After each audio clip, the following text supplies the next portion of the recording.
Welcome to Pennsylvania in Focus. I'm Anthony Hennon. Today we are looking at the budget, what has come out of it, and what has not come out of it. Joining me today is the Center Square's Pennsylvania editor, Kristen Smith.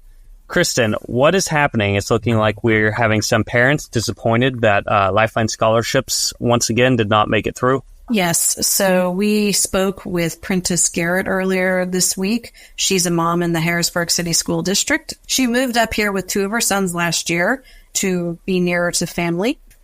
She was disappointed by her options because where she was living before in Georgia, school choice programs are not only popular, but varied. We're not just talking about education savings accounts and scholarships, kind of like what Lifeline would be for us.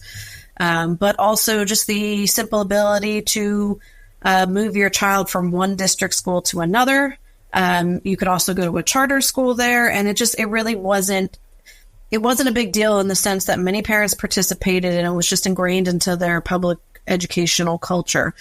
But here, as everyone living in Pennsylvania knows, that choice is not, it just doesn't exist. We do have public charter schools. They're mostly concentrated in big cities, and they can be hard to get into because there's not enough spots. We have cyber charter schools, but for the rest of students, you are relegated to whatever district school you're assigned to, and sometimes those are great schools, and sometimes they're not so great. And so the movement in Pennsylvania over the last several years has been to expand school choice, to create a scholarship program essentially for kids living in struggling school districts so that they could use the money to go to a private school or to get special tutoring or to other programs that would enhance their academic achievement. Otherwise, they would be struggling right along with the rest of the kids in their schools. So it's something that's growing in popularity, and it's something that Prentice has said that she supports fully because it's something that she was used to in other states, and she's seen how successful it can be.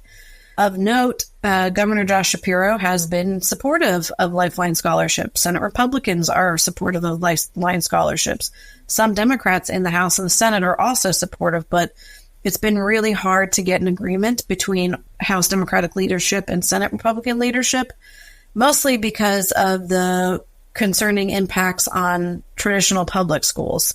In Pennsylvania, there's been a lot of discussion about a recent court ruling that says that the state doesn't adequately fund schools, and so that they need to fix the way we do it so that the resources are allocated more fairly.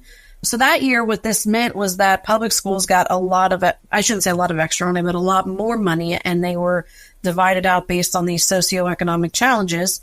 And this was to address that court case. And it's just the beginning. It's not a one-time thing. They are looking to increase this year after year.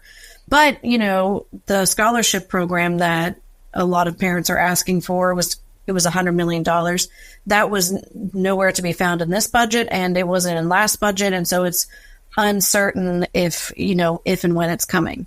And Garrett was fairly disappointed by that, right? Did she see the responsibility here being, within the General Assembly? Was it focused on the governor? Where was the frustration coming from?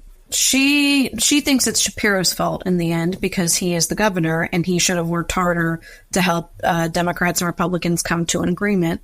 Ultimately, he sided with Democrats who did not want school choice because they were, again, worried about the impact on district schools. But she says that that's a cop-out essentially, and that he made a promise to kids and he broke that promise, and that really bothers her.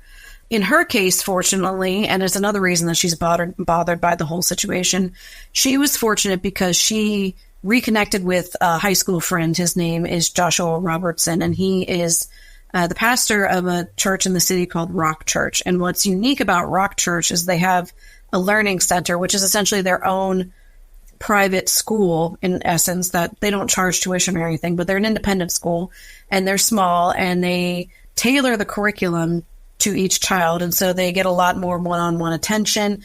She said that she's found this environment really helpful for her sons, and it gives them opportunities that other kids are not getting, but that she thinks should.